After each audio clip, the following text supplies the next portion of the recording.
നമസ്കാരം. News and views ആരംഭിക്കുന്നു. ജിഷ്ണു പ്രണോയിയുടെ കുടുംബത്തിൻ്റെ മറ പറ്റി LDF സർക്കാരിനെ അപകീർത്തിപ്പെടുത്താൻ ഗ്രാൻഡ് മാസ്റ്റർ ഡിസൈൻ എന്ന് കോടിയേരി ബാലകൃഷ്ണൻ. ജിഷ്ണു പ്രണോയിയുടെ കുടുംബത്തെ മറയാക്കി LDF സർക്കാരിനെ അപകീർത്തിപ്പെടുത്താൻ ഗ്രാൻഡ് മാസ്റ്റർ ഡിസൈൻ എന്ന് കോടിയേരി ബാലകൃഷ്ണൻ. ഈ വിഷയമാണ് ഇന്ന് ന്യൂസ് ആൻഡ് വ്യൂസ് പരിശോധിക്കുന്നത്. ചർച്ചയിൽ പങ്കെടുക്കുന്നത് CPM നേതാവ്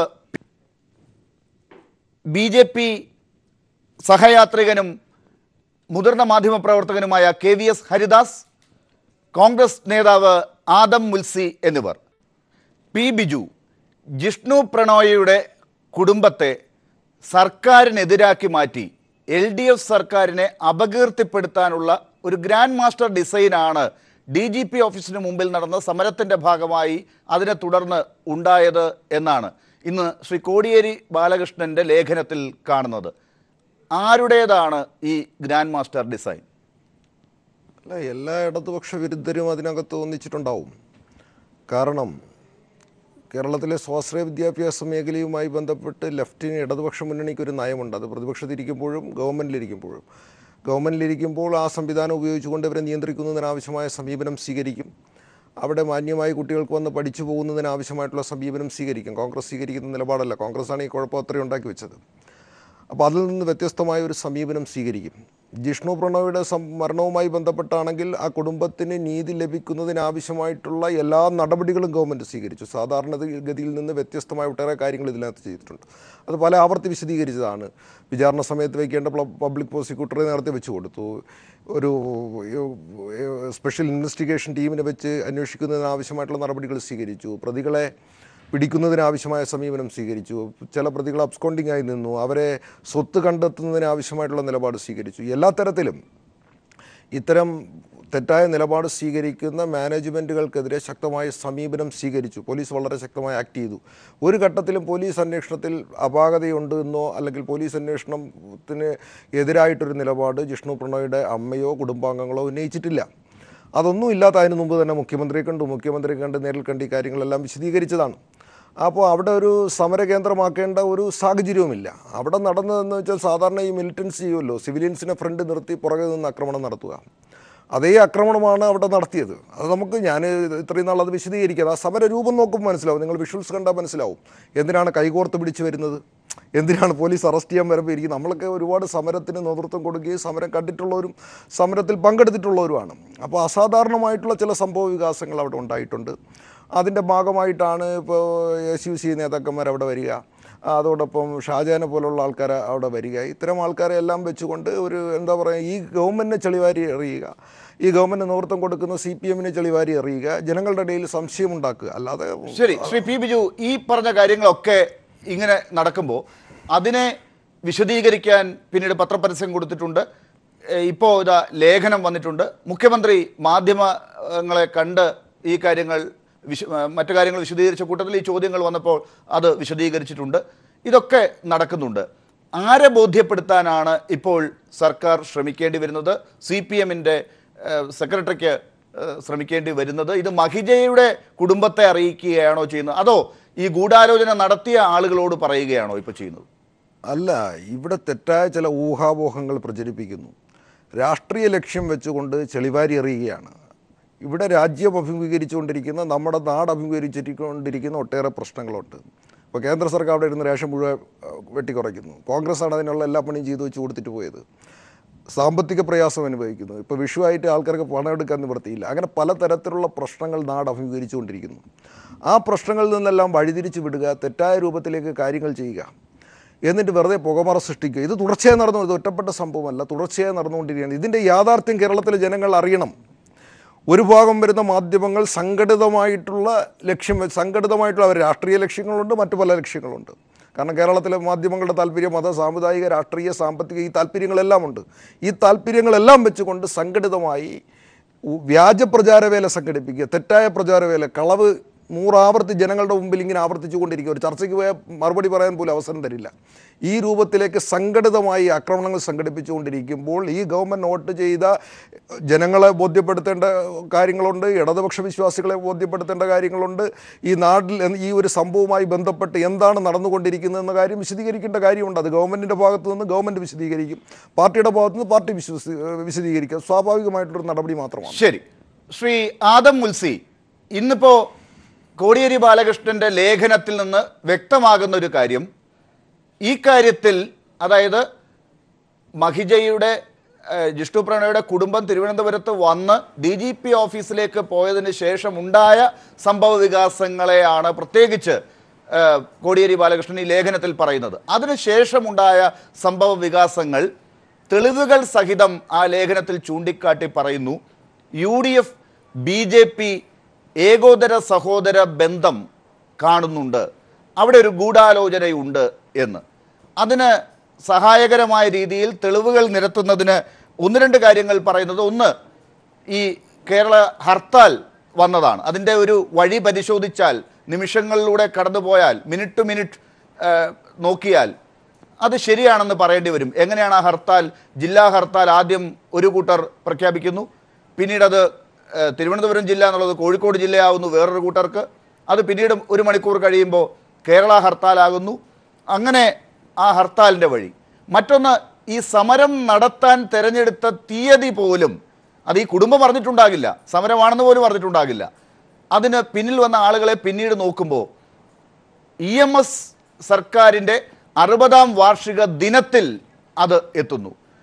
അതൊക്കെ അതുമായി ബന്ധപ്പെട്ട പരിപാടികൾ നശിപ്പിക്കുക എന്നതൊക്കെ വായിക്കുമ്പോൾ, കൂട്ടി വായിക്കുമ്പോൾ UDFും BJPയും തമ്മിൽ ചേർന്ന് നടത്തിയ ഗൂഢാലോചന ഒരു ഘട്ടത്തിന് ശേഷമെങ്കിലും ഉണ്ടായിട്ടുണ്ട് എന്ന് ശരിവെക്കേണ്ടി വരികയല്ലേ ആദം മുൽസി? അല്ല, ഇന്നത്തെ ലേഖനം ഹിമാലയൻ ബ്ലണ്ടർ എന്നല്ലാതെ അതിനെക്കുറിച്ച് മറ്റൊന്നും പറയാനില്ല. കാരണം കേരളത്തിൽ ഇന്ന് ഏറ്റവും കൂടുതൽ ധാരണയോടുകൂടി പ്രവർത്തിക്കുന്ന 2 രാഷ്ട്രീയ പ്രസ്ഥാനങ്ങൾ CPIM-ഉം BJP-യുമാണ്. അപ്പം ഞാനിത് പറയുമ്പോൾ നമുക്ക് കേരളത്തിൽ കൃത്യമായി അറിയും, ബെഹ്റ എന്ന് പറയുന്ന പോലീസ് മേധാവിയെ ആരുടെ താല്പര്യത്തിന് വിധേയമായിട്ടാണ് കേരളത്തിൽ നിയമിച്ചത് എല്ലാവർക്കും അറിയുന്ന കാര്യമാണ്. അമിത്ഷയെ പോലെയുള്ള, നരേന്ദ്രമോദിയെ പോലെയുള്ള ആളുകളെ ഗുജറാത്തിൽ വെള്ളപൂശുന്ന റിപ്പോർട്ട് നൽകിയ ആളാണ് ശ്രീ ബെഹ്റ.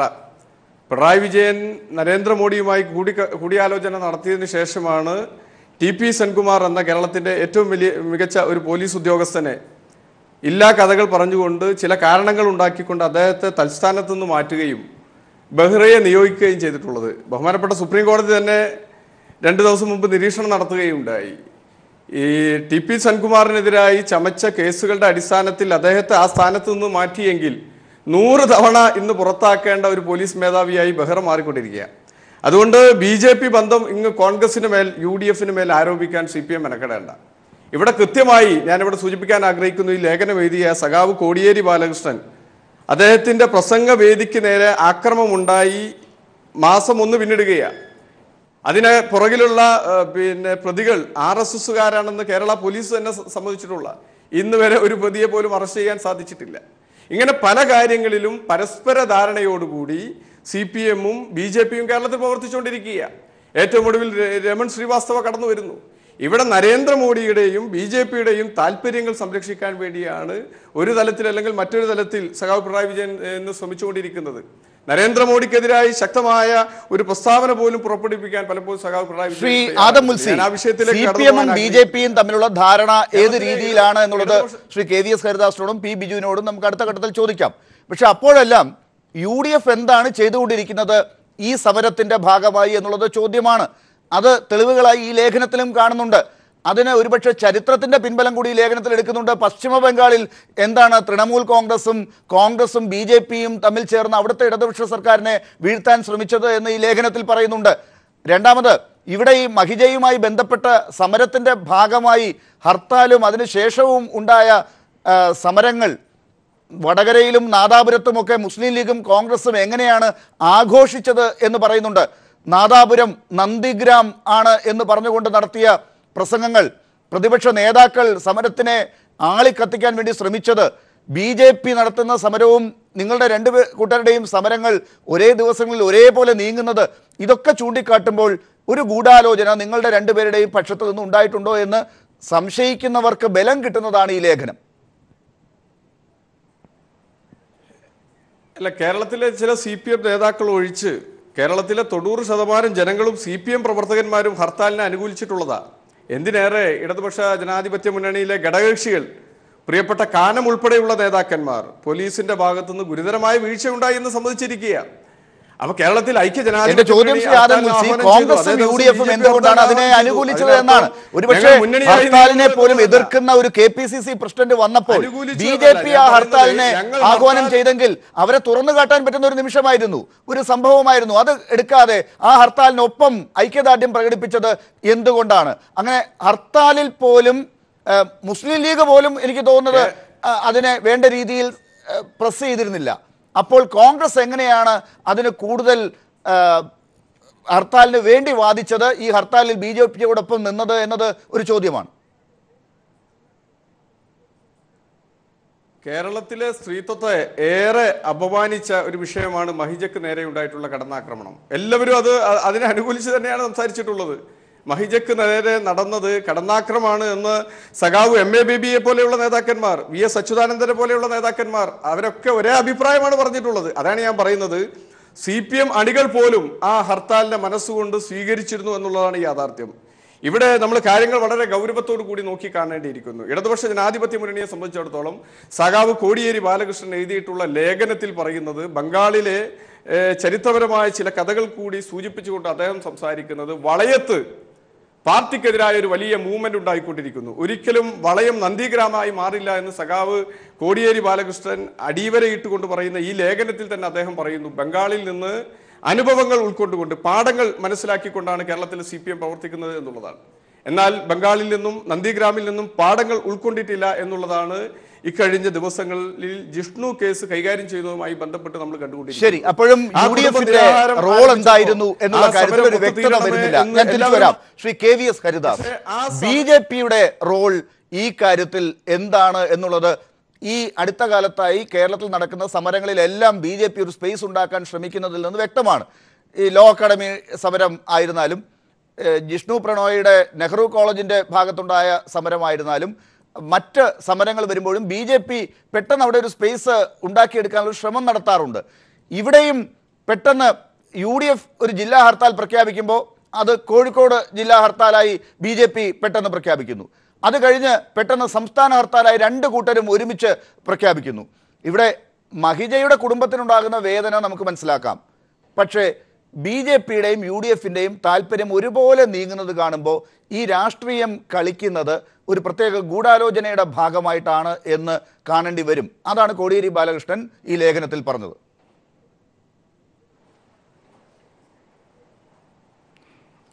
ലാലയിൽ രണ്ട് ഭാഗമുണ്ട് ഇതിനകത്ത്. എനിക്ക് തോന്നിയത്, ഇപ്പോൾ കോടിയേരിയുടെ ലേഖനം ഞാൻ 2 വട്ടം ആവർത്തിച്ച് വായിച്ചു ഇന്നിപ്പോൾ. അദ്ദേഹത്തിന് അങ്ങനെ ഒരു ലേഖനം എന്തുകൊണ്ടാണ് എഴുതേണ്ടി വന്നത് എന്നതാണ് പ്രധാനപ്പെട്ട വിഷയം. ഇപ്പം ബിജുവിനറിയാം. കാരണം ഈ സംഭവം നടന്നത് നേരത്തെ കോടിയേരി എന്നെ സൂചിപ്പിച്ചതുപോലെ EMS മന്ത്രിസഭയുടെ 60ാം വാർഷികത്തിൻ്റെ അന്നാണ്. എത്ര പ്രാധാന്യത്തോടെയാണ് ആ വിഷയത്തെ കേരളം കൈകാര്യം ചെയ്തിരുന്നത് എന്നതൊന്ന് ആലോചിക്കേണ്ടതല്ലേ. സർക്കാർ തലത്തിൽ തന്നെ വലിയൊരു പരിപാടി സംഘടിപ്പിച്ചിരുന്നു. അന്നത്തെ പത്രങ്ങളിൽ വലിയ പരസ്യം ഉണ്ടായിരുന്നു. എല്ലാ രാഷ്ട്രീയ പ്രസ്ഥാനങ്ങളെയും അതിൽ പങ്കെടുപ്പിക്കാനുള്ള ശ്രമവും നടത്തി. അന്നേ ദിവസം രാവിലെ ഇങ്ങനെ ഒരു സംഭവം DGP ഓഫീസിന് മുമ്പിൽ ഉണ്ടാകുമ്പോൾ അത് നിയന്ത്രിക്കാൻ നമ്മുടെ പോലീസിന് കഴിഞ്ഞില്ല എന്നതല്ലേ വസ്തുത. യഥാർത്ഥത്തിൽ ഞാനുൾപ്പെടെയുള്ളവർ ദുഃഖിക്കുന്നൊരു കാര്യമാണ്. കാരണം അത് കേരളം ആഘോഷിക്കേണ്ട ദിവസമായിരുന്നു. ശ്രീ KVS ഹരിദാസ്, ഇത് നമ്മൾ ഒരുപാട് ചർച്ച ചെയ്തതായതുകൊണ്ട് ഞാൻ KVS-നെ ഒന്നുകൂടി ഒന്ന് ഇടപെട്ടെന്ന് ഓർമ്മിപ്പിക്കുകയാണ്. ഈ സമരവും അല്ലെങ്കിൽ DGP ഓഫീസിലേക്കുള്ള യാത്രയും ഒക്കെ നമ്മൾ ഒരുപാട് ചർച്ച ചെയ്തതാണ്. പക്ഷേ ഇതിലെവിടെയാണ് ഗൂഢാലോചന എന്നതാണ് നമുക്കിപ്പോൾ ഈ ലേഖനമൊക്കെ വരുമ്പോൾ അന്വേഷിക്കേണ്ടി വരുന്നത്. അതിൽ എത്ര ശരിയുണ്ട് എന്നതാണ് അന്വേഷണം. അപ്പോഴാണ് മനസ്സിലാകുന്നത് ഒരു ഹർത്താൽ സംസ്ഥാന വ്യാപകമായി നടത്താനുള്ള ഒരു കാരണം അവിടെ ഉണ്ടായിരുന്നോ. ഒന്നത്. രണ്ടാമത്തെ കാര്യം, ഈ പോലീസിന്റെ ആക്ഷൻ ഈ മഹിജയെ ഉൾപ്പെടെ ജിഷ്ണു പ്രണോയുടെ മാതാവിനെ ഉൾപ്പെടെ വല്ലാതെ പറയുന്ന രീതിയിൽ അവർ അപ്പോൾ പ്രതികരിച്ച രീതിയിൽ ഉണ്ടായിട്ടുണ്ടോ? അങ്ങനെയാണെങ്കിൽ അതവർ സമരം അവസാനിച്ചപ്പോൾ നടത്തിയ ഒരു ഒത്തുതീർപ്പിന്റെ ഭാഗമായി അവർക്ക് അപ്പോഴുണ്ടായ ഒരു ആക്ഷന്റെ ഭാഗമായി ഉണ്ടായ പരാതി തീർന്നോ? അപ്പോൾ മുഖ്യമന്ത്രി പറഞ്ഞത് വാർത്താ സമ്മേളനത്തിൽ പറഞ്ഞല്ലോ, എന്താണ് ഈ സമരം കൊണ്ട് ശരിക്കും നേടിയത്? അത് ഈ സമരമില്ലാതെ തന്നെ നേടുന്നുണ്ടായിരുന്നല്ലോ, ഈ സർക്കാർ വേണ്ട രീതിയിൽ കാര്യങ്ങൾ ചെയ്യുന്നുണ്ടായിരുന്നല്ലോ എന്ന് മഹിജയുടെ കുടുംബത്തോടല്ല മുഖ്യമന്ത്രി പറഞ്ഞത്. അത് പ്രതിപക്ഷത്തോടാണ്. ഈ ഗൂഢാലോചന പിന്നീട് നടത്തിയെന്ന് ആരോപിക്കപ്പെടുന്നവരോടാണത് പറയുന്നത്. അപ്പോൾ ശരിക്കും ആ ഗൂഢാലോചന എന്തായിരുന്നു, ആരൊക്കെ തമ്മിലായിരുന്നു എന്നിടത്താണ് ചോദ്യം. അവിടെ BJPയുടെയും UDFന്റെയും റോൾ എന്തെന്നാണ് താങ്കൾ കരുതുന്നത്?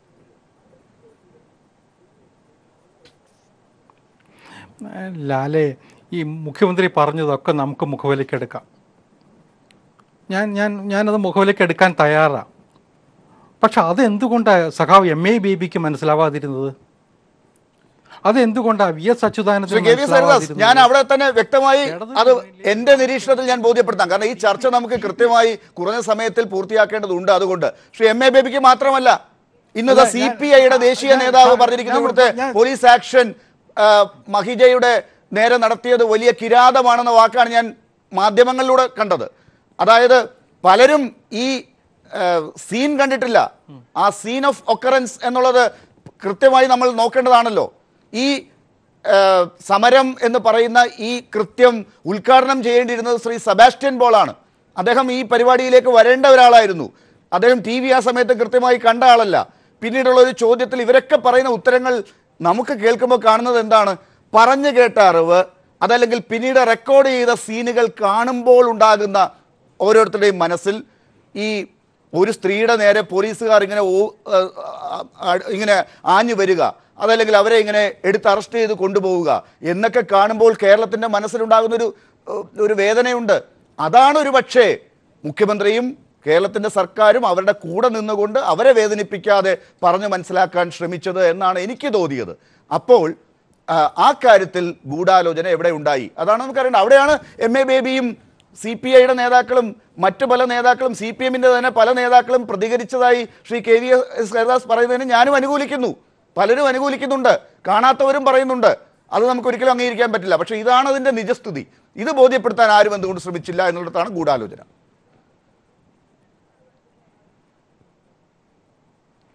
അല്ലെന്നേ, ഇവിടെ എന്താ ഗൂഢാലോചന? ഒരു ദിവസം 2 പാർട്ടികൾ അല്ലെങ്കിൽ 2 സഖ്യങ്ങൾ ഹർത്താൽ പ്രഖ്യാപിച്ചതിലാണോ? എൻ്റെ ലാലെ, കഴിഞ്ഞ ഒരു 10 വർഷത്തെ കണക്കെടുത്ത് നോക്കൂ. എത്ര ഹർത്താലുകൾ ഇവിടെ 2 മുന്നണികളും 3 മുന്നണികളൊക്കെ ഒന്നിച്ച് നടത്തിയിട്ടുണ്ട്?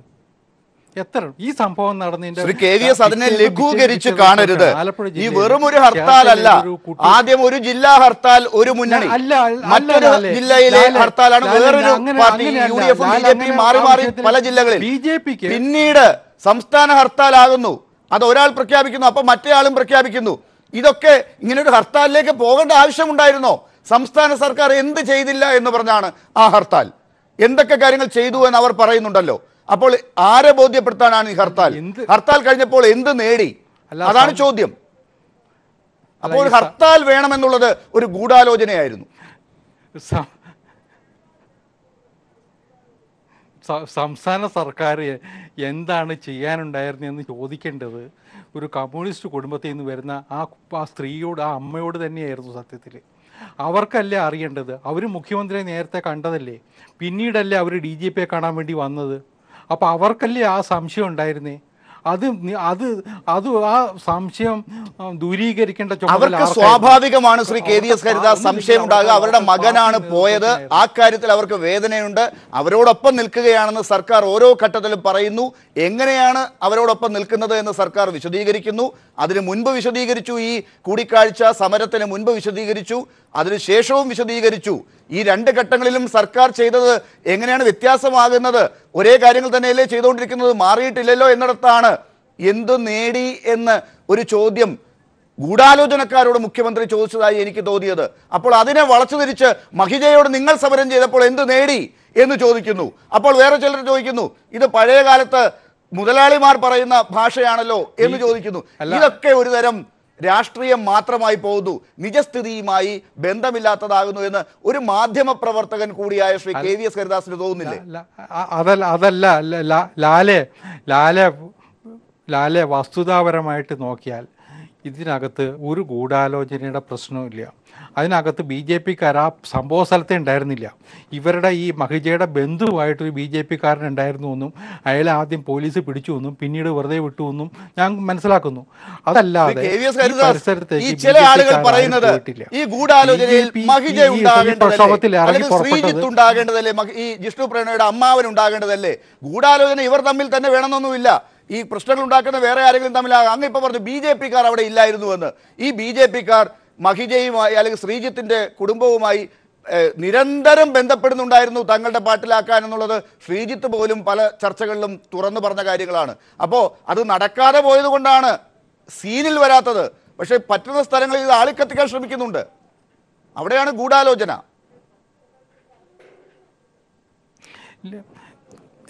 ലാല, ഞാൻ ഒരു കാര്യം കൂടി ചോദിച്ചോട്ടെ.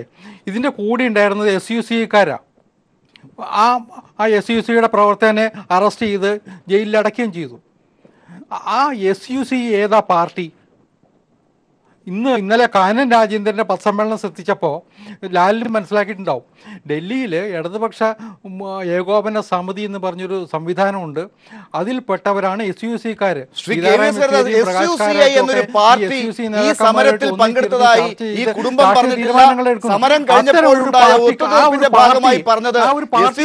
നേതാക്കളായ ഒരു ദമ്പതികൾ അവർ സഹായിച്ചു, അല്ലാതെ പാർട്ടിയായിട്ടൊന്നും വന്നിട്ടില്ല. അവർ സമരം കഴിഞ്ഞപ്പോൾ അവർ പുറത്ത് വന്ന് ഞങ്ങളുടെ പാർട്ടി എന്തോ നേടി എന്നൊക്കെ പറയുന്നത് കണ്ടു. പക്ഷേ ഈ സമരം അങ്ങനെ ഉണ്ടായിരുന്നില്ലല്ലോ. ഒരു പക്ഷത്ത് പറയുക സമരം ഉണ്ടായിരുന്നു എന്ന്, വേറൊരു കാര്യം പറയുമ്പോൾ പറയുക സമരം ഇല്ലായിരുന്നു, ചർച്ചയ്ക്ക് പോയതാണെന്ന്. അപ്പോൾ ഇതിലൊക്കെ ഒരു ആശയക്കുഴപ്പമുണ്ട്. ഈ കുടുംബത്തെ മുൻനിർത്തി ഇങ്ങനെയൊക്കെ പറയുന്ന ഒരു സത്യസന്ധമായ കാര്യമാണോ, അതൊരു രാഷ്ട്രീയമാണോ? അവിടെയാണ് ഈ ഗൂഢാലോചന സംശയിക്കുന്നത്. വീണ്ടും ഗൂഢാലോചന.